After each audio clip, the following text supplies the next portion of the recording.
History rewind. That was nasty. That was so nasty. Before the USSR decided to drop a bomb on the US, they had spread communism to China, Vietnam, and recently Cuba.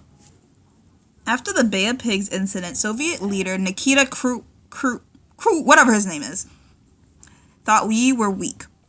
They began to install nuclear missiles in Cuba that were within reach of the US.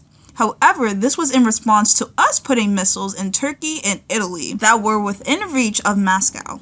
So then there was a lot of back and forth between Kennedy and Cuba, and boom, here we are now. Hello, fellow citizens. If you are watching this broadcasting, this means that you aren't dead. Welcome to How to Survive the US After the USSR Decided to Land Bombs in All Major Cities. This is you. You're probably on death's door as we speak, about to go into the light. Don't go into the light. I repeat, do not go into the light! Good, now you're back to reality. Look to your left, you see your dead neighbor. Look to your right, you see little old Sparky on the floor trying to grasp onto dear life. But it's time to kick him to the side because you are now a survivor. You may be thinking, well, is the president okay? Well, he's probably in a remote location, not giving a rat's ass about any of the millions of citizens left behind.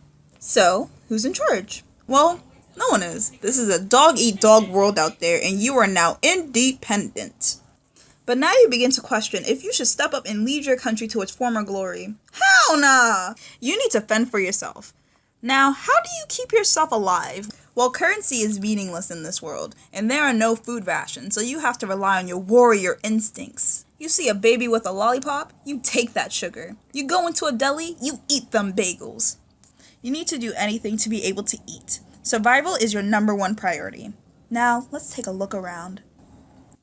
Yup, let's take in that chaotic society. The smell of death everywhere. Oh, look at those piles of rubble that are covering those bunker shelters. Now that you know your surroundings, your position, and how to keep yourself fed, you are now able to live in post-apocalyptic US. Meanwhile, in the USSR,